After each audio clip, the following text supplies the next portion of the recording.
magpaabot sa insaktong higayon. Maghulat ko sa gitakdang panahon, hindi lang magdali, kaya ang Diyos ang mopili. Dahil igugma para kanimo,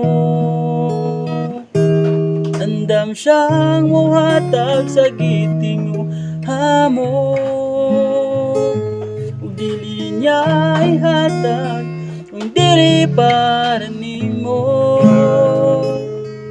Kung ikaw mo ampo magpaabot, iniyang ihatag kanimo.